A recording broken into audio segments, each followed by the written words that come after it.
Mobile ফোনের মাধ্যমে পর্নোগ্রাফিতে school শিশুদের আসক্তি চরম পর্যায়ে পৌঁছে গেছে। এক জরিপে উঠে এসেছে এই নিয়ে ভয়াবহ তথ্য।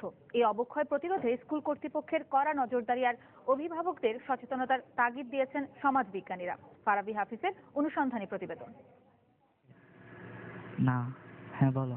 আচ্ছা ঠিক আছে, কালকে দেখা করি। কাগজে কলমে স্কুলে মোবাইল আনা নিষিদ্ধ হলেও বেশিরভাগ ক্ষেত্রেই তা মানা হয় না। ভিডিও অপশন আর ইন্টারনেট সুবিধা মুঠোফোনের ইতিবাচক দিকের বদলে এর খারাপ দিকগুলোই বেশি টানছে স্কুল পড়ুয়া এসব কিশোরদের।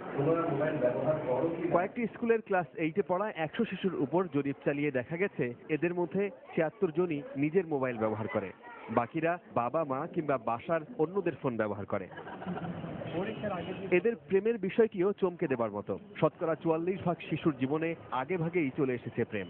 আমার একটা বয়ফ্রেন্ড থাকতেই হবে, না থাকলে আমি স্মার্ট না। বেঞ্চের নিচে সবাই মোবাইল রেখে তারপর বিভিন্ন জিনিস দেখে, যা আসলে অন্যরকম। আসলে এনভায়রনমেন্টে এত পচা হয়ে গিয়েছে যে আমরা না করে থাকতে পারছি না। 6th-এর বাচ্চাকে যদি বলেন যে সব বাজে চিত্রগুলো ভিডিওগুলো যে দেখে না, তাহলে বলবেন যে ও কোন যুগে আছে, অন্ধকার যুগে আছে। ফিজিক্স ক্লাসের ভিতরে খুব বোরিং হয়ে গেছে, কানের ভিতরে হেডফোন ঢুকাই দিয়ে গান শুনতেছে, অথবা একজন আরেকজনের দেখ আমার এই বয়ফ্রেন্ড আছে, আমার এই এতগুলো বয়ফ্রেন্ড নিয়ে আমি ঘুরি, এর সাথে এই ছবি তুলছি, কালকে এখানে ডেটিং এ গেছিলাম।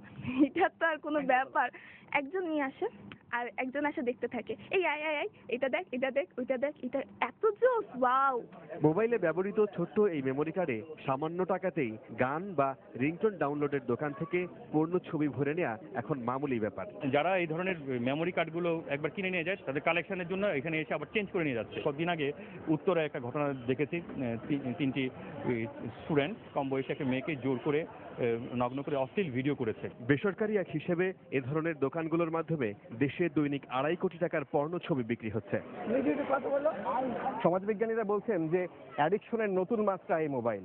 যদি মা বাবা সচেতন হন তাহলে এই সমস্যা কিছুটা হলেও সমাধান সম্ভব। আর প্রিয় সন্তানটি কখন কি করছে সে বিষয়ে মা বাবা যদি খেয়াল না রাখেন তাহলে এই সমস্যা আরো ঘনীভূত হবে ভবিষ্যতে। সমাজবিজ্ঞানীরা বলছেন সমাজের প্রতি দায়িত্ববোধ ও আন্তরিকতা কমার কারণেই বাড়ছে ইফটিজিং, যৌন হয়রানি সহ নানান সব অপরাধ। রাষ্ট্র এখানে খুবই কমই গুরুত্বপূর্ণ ভূমিকা পালন করে। পরিবার থেকে আসতে হবে, তার আত্মীয় স্বজনের কাছ থেকে আসতে হবে, তার শিক্ষা প্রতিষ্ঠানের প্রধানের কাছ থেকে আসতে হবে। মোবাইল আসক্তি থেকে কিশোর সমাজকে বাঁচাতে এখনই সচেতন না হলে পরবর্তীতে এর ফল ভোগ করতে হবে মা বাবাকেই।